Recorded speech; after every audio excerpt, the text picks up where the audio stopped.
আই মোৰ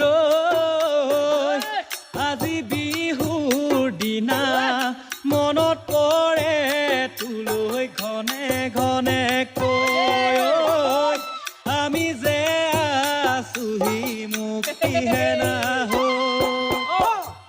নোৱাৰো যাবলৈ কতদূ আছে যতনাই নথবি বিহুৰ চিৰা পিঠা দৈ মন না ভাঙিবি দুখ নকৰিবি আশীৰ্বাদ কৰিবি সাহসো জগাবি স্বাধীনতাৰ যুঁজত জয়ী হ'বলৈ স্বাধীনতাৰ যুঁজত জয়ী হ'বলৈ আই মোৰ আজি বিহুৰ দিনা মনত পৰে তোলৈ ঘনে ঘনে কৈ আমি যে আছোহি মুক্তিহে নোৱাৰো যাবলৈ কতদূ আছে যতনাই নথবি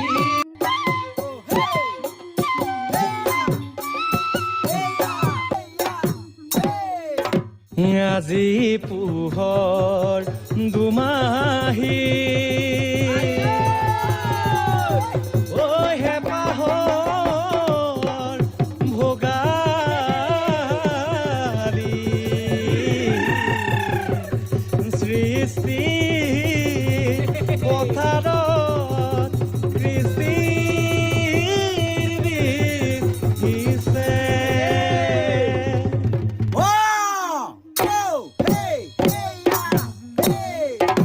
মাঘৰ মেজিৰুমে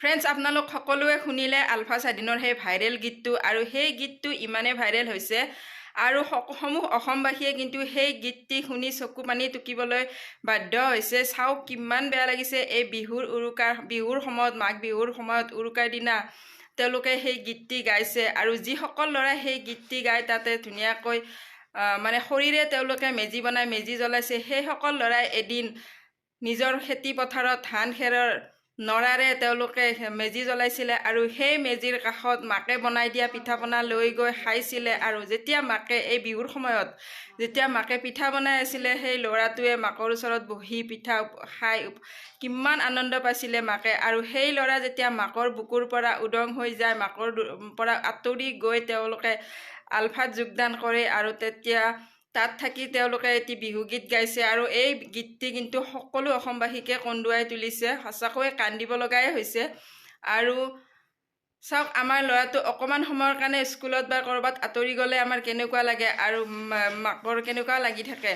আৰু সেই আলফা স্বাধীনত যোৱা ল'ৰাটো চিৰদিনৰ কাৰণে ওলাই গৈছে। কিমান বুকু উদং হৈছে মাকগৰাকীৰ, সেয়া অকল মাকগৰাকীহে জানে। গতিকে আৰু সেই ভিডিঅ'টোত এজন ব্যক্তিক দেখা পাই এটি সৰু কণমানিয়ে পাপা পাপা কৈ চিঞৰি আছে, পাপা আহা বুলি। কিমান হৃদয় বিদাৰক ঘটনা হৈছে ভাবি চাওকচোন।